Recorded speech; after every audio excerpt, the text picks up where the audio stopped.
Hablemos ahora de los instrumentos de política. Los instrumentos de política pública son conjuntos de formas de intervención, también le llaman estrategias de intervención, y en otros casos hablamos de los instrumentos de política como métodos de intervención. Se trata de aquellas maneras a través de las cuales el gobierno va a lograr resolver los problemas públicos.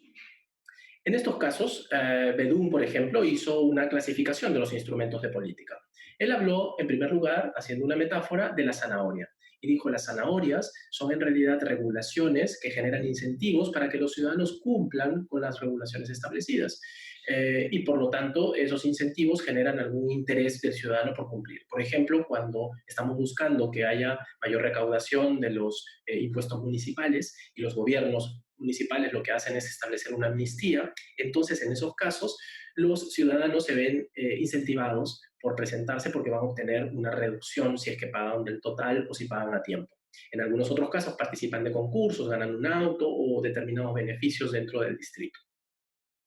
Cuando habló del látigo, en realidad lo que hacía Bedún era referirse a aquellos casos en los que vamos a imponer una sanción. Por ejemplo, cuando no pagas a tiempo tus impuestos, te sancionan con una multa, o si no entregas factura, te sancionan con una multa, o en el caso de la COVID-19, si sales a las calles y entonces, digamos, había una prohibición y estás incumpliéndola porque no tienes una justificación o un permiso, entonces te sancionarán con una multa por haber salido sin permiso.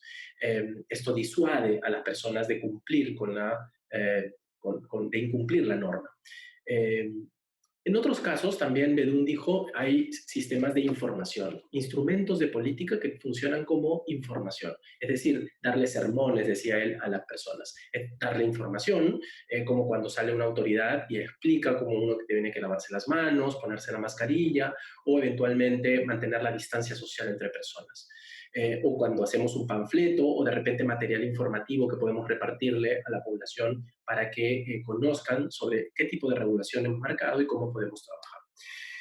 No es la única clasificación, también otros autores lo han hecho. Por ejemplo, Hood y Marget han hecho una clasificación basados en estudiar a países de la OECD, y ellos dicen que, por ejemplo, de manera muy simplificada, voy a explicar esto, ellos dicen que hay dos tipos de instrumentos básicos, los efectores y los detectores. Cuando hablamos de detectores, estamos hablando de aquellos casos en los que los instrumentos captan información para luego ser usados en beneficio de la población. Por ejemplo, cuando hacemos el SISFO, el Sistema de Focalización de Hogares, tomamos información para saber quiénes son aquellos pobres, extremos o vulnerables en términos económicos o sociales y que deben merecer algún tipo de beneficio de los programas sociales del Estado.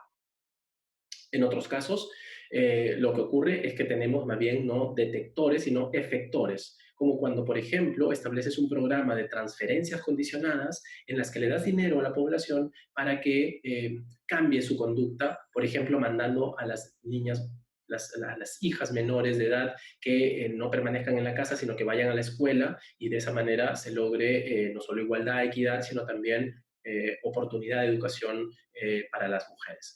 En estos casos estamos hablando de un efecto generado en la comunidad y de esa manera, por supuesto, establecemos una forma de intervención que busca promover una determinada conducta.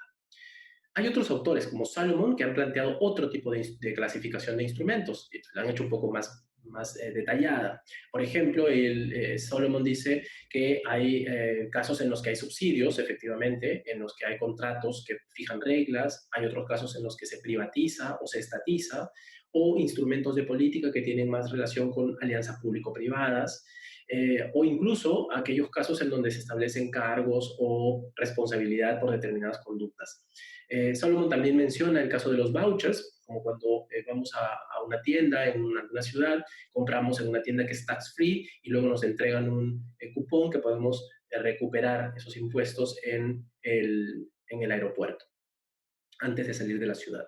Estas son formas de lograr determinados mecanismos para, digamos, de hacer operar determinados mecanismos que permiten lograr los fines de la política pública, que pueden ser la mayor recaudación o de repente la formalización de los actores o acostumbrar a las personas a que pidan factura o boleta.